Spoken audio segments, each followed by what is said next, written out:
This is my 1986 Toyota Celica. I've had it for the past year as my daily driver and only car. For $1,600, I gotta say I am impressed with how well it's held up. I made a video on the Celica last summer and not gonna lie, a lot of how I feel is still the same, but I still want to update that it's still alive and re-expressed how much I enjoy this thing. I seriously love this car. It's in no way my dream car, but as a college beater, it's the perfect balance between affordable, practical, and most important, fun to drive. And looks-wise, what a nice shape. I have to admit, the terrible paint does not help convince many people it's a good-looking car. I mean, the beater look is a vibe in itself that I respect, but to most other people, it's just a piece of junk. But hey, when you're going as fast as I do, the paint is bound to peel. At least that's what I tell people. And hey, I mean, paint can always be fixed. That's what Mako is for. Now, if you just focus on the pure shape of the car, you can really see the nice retro design. It's got just about everything you could want from that era: boxy angles, long hatchback, low profile, and of course, pop-up headlights. Honestly, the front end has a really nice sleekness to it when the headlights are down. It just angles really flush and flat. It lines up well with the grille. And when you do pop the lights up, well, you're only bringing smiles to everyone. Oh, and the sticker on it? Only lonely drivers know. And when you join Pop-Up Headlight Gang, it is common courtesy that you give a little headlight wave to any other retro cars that you pass. And if they don't wave back, then they obviously aren't true car people. I do think the back end could have done something similar to the flat, continuous strip look of the front, rather than these disconnected, rounded taillights, but that all-glass liftback definitely makes up for it. Now, if the body of the car was your style, then the interior does not disappoint. More angles, boxiness, and some striped trim. Plus, you got the back seats, which is great for tossing stuff, or second-rate friends back there. All the important electronics work, but the AC has gone out. There is a cassette player too, which is fine when you're me since I have a tape deck that I record mixtapes to. One pretty funny quirk I'm half embarrassed about, half proud of, is the speaker system. The right speaker went out and I popped off the panel and ordered a new one. The only problem was I must have mismeasured or ordered the wrong one because it didn't fit. But I was not about to wait on a second speaker, so I made my own adapter out of cardboard. Like, this is just about as bad as it gets. The bolts aren't even the right size, but it does work. You don't see it, and I don't really care. Now, some of you may not be able to relate to this, but one classic thing to do with old cars like this that have manual locks is to always leave the passenger door locked and reach over from the inside to open it when letting people in. That way, you don't have to use the key on both sides. This car takes it to the next level by mandating it. Something on the passenger side door is loose, so it will not open from the outside, period. It's actually kind of nice though, because you just never have to remind anyone to lock it. I also really like the slim steering wheel and how low you sit to the ground. Also, the slight green tint of the dash lights give a sweet retro vibe.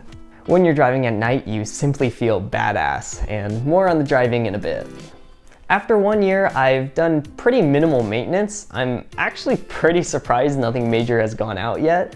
About twice a week, I take the car on a 3-hour round trip for work, half of it on the freeway and half of it on backcountry roads, and it's survived. The guy before me did a lot of work on it, so I got lucky. I've changed the oil and I've replaced the exhaust since the old one was cracked and deafening on the freeway.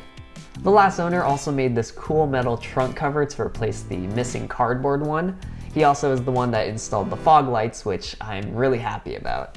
The only real problems I found are it leaks some power steering fluid, has low oil pressure, and recently the serpentine belt squeals like hell when the car starts up.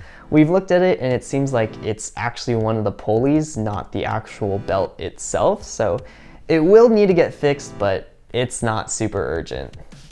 As for the leaks, well, that's just old cars for you. I always keep a quart of power steering fluid and oil in my trunk and check it about weekly. It only takes a minute. Even with all that minimal work, the engine is still running strong, and with that, let's get to my favorite part, driving. Now, I'm not going to claim to be a driving expert or know everything about car dynamics, but let's be realistic, it is a stock, low-end sports car from 1986. My dad owns lots of classic cars, especially 70s European stuff, so I am very used to driving older cars like that. It's actually the reason why when I look under the hood and see this, I'm pretty overwhelmed. Looks like a normal engine bay to most, but to me, I'm used to seeing this. I mean, I wasn't even aware the Celica didn't have a carburetor when I first got it. I mean, fuel injection, what is that? Jokes aside, and that being said, I do have some experience with some newer sports cars we have as well, so for me this is a really good in-between and really fun to take around. As mentioned before, I regularly drive an hour and a half away to help my dad with some work, and half of it is freeway while the other half is windy back roads. Not to incriminate myself, but I tear down this second half and pass everyone along the way. This Celica honestly makes this commute a highlight of my week. It pulls decent and it revs higher than I feel comfortable hitting, so no complaints there. Speaking of which, if you get a car like this, you have to get it in manual. No debate, automatic is simply not the same. I promise you, it'll only take a day or two to get familiar with, but if you get a manual, you will just feel silly for even considering getting an automatic. But pulls on the straightaways is not where I have fun, it's in the turns. Now, I've definitely been hitting some of these turns a little harder than I probably should in the past months, but I have to say I'm surprised at how well it hangs on. There's a bit of slipping when you really push it, but that's fine. I mean, even in a higher end sports car, it's probably for the best I don't go any harder than this. The only complaint I do have is one that isn't entirely fair. The reason these aren't as collectible as some other cars from the era is, in my eyes, simply because they're front-wheel drive. Now, I wish it was rear, but honestly, it's been so long since I've driven a rear-wheel drive car for more than just a block, so I can't do a fair, hard comparison, and that being said, if it was rear, would I really have the balls to be drifting it? Hopefully not. My dream car is a first-gen MR2, so drifting's out of the question anyways. And if you can look past the front-wheel drive design, then at its core, it's still a very fun car. And man, when I take the car out at night on some of the more intense roads, it is just an aesthetic. I made a cassette with some Initial D music on it, and when you're flying down sketchy mountain roads and throwing the shifter around after each turn, it just feels right. And it's funny, because to me, I love this car, but anytime someone rides in it for the first time, I cannot shake the feeling that they don't feel the same. I mean, I get it. It looks like a pretty sketchy car. In an age where most people drive SUVs that tower over the roads, a low coupe like this is pretty rare to some people. And the paint is definitely not helping, but when the belt squeals at startup, I have to just reassure everyone that we're not gonna crash on the drive there. My AC has gone out too, so during the summer you have to drive with the windows down, and the only problem is the passenger side door swings open whenever the window is rolled down. I have no idea why this is, but it always happens when the window crosses the halfway point. And as someone who is really comfortable driving older cars, I have no problem reaching over and closing a loose door, but whenever I explain the situation to anyone, they always just end up leaving the window up. So unless you're getting one of these repainted and take care of any unusual car oddities, you're definitely not driving one of these to impress anyone, except other car nerds, but even then, they're still gonna ask you to drift when you can't.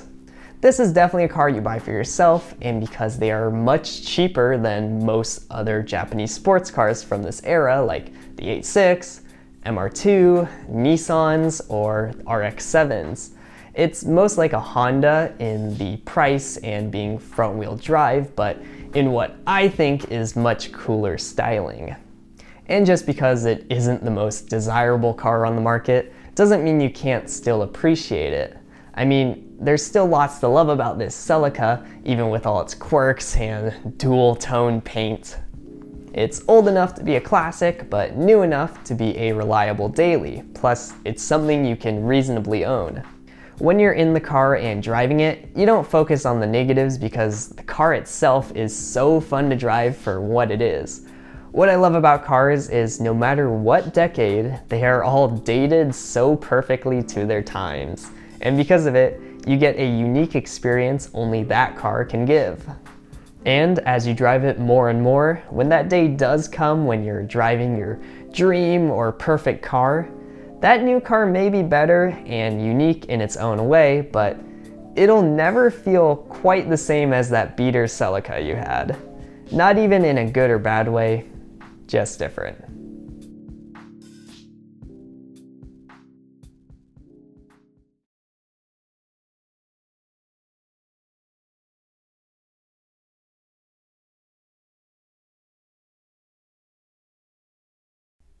Hey everyone, now that the video's over, I got a few things to say and some pretty big updates coming about videos and cars, so hopefully you're down to stick around.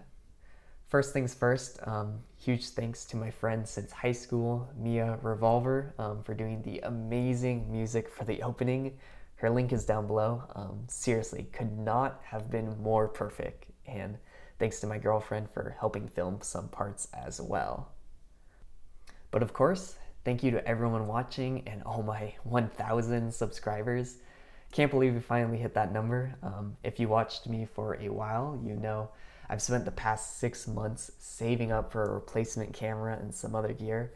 I even went as far to sell all my childhood video games, but man, making this first video back, I have to say, it's all been worth it. And the final shout out is to Lee, my one patron. It's crazy to have people out there supporting me, so thank you. So now on to some future video updates. Again, it's been a bit as usual since the last video, but it's finally summer and I finally have a complete camera setup, so stuff is coming. This is the first video with the new gear and it came out way better than I could have ever expected. On my second channel, I'm going to be doing a behind the scenes on how I did each shot, so look out for that soon when I get to it. I mean, it's crazy. I mean, it really was just me and one other person filming, and the stuff we were able to get was crazy. Honestly, it's always been a dream of mine to do like a live action, modern day Initial D inspired video series, like something that captures the modern day car culture and has lots of cool racing scenes like the opening part. Like it'd have a light story to it about restoring a beater car into something grander. Only thing about that is I'd need way more budget for it since I'd have to involve more people, get more gear, and even just get a car to center it around. And my channel is pretty tiny to drum that kind of support right now. I'd like to do a first gen MR2 since I have always loved them, and the threat of snap oversteer would be a pretty interesting plot point, I think. I wouldn't want to do the Celica just because it needs some work itself and it is my daily driver. So yeah, it's a bit out there, but if you want to help make it happen, join the MR2 fund on my Patreon or even just keep supporting me with views. Sorry for the self-plug. And now, the first half of summer, I'm going to be filming a video series on my dad's classic car collection. So it'll be kind of similar to this video, but with a huge variety of cars, like everything from old Fiats, MGs, and RX-7 Corvettes, and way more. I'm hoping to do all the running ones, so it'll be about 20 videos long if I can manage to get it done. Then after that, I want to get back to doing retro and vintage tech and item videos, like my film cameras, typewriters, and some 80s stuff like tape recorders, and VHS camcorders. So I got a lot planned and finally the means to get it done, but yeah, thanks again for everything. Consider supporting me down below, but honestly, if you're just here to watch, then that's more than I could ask for still. Thanks again. Hope to get more stuff out soon.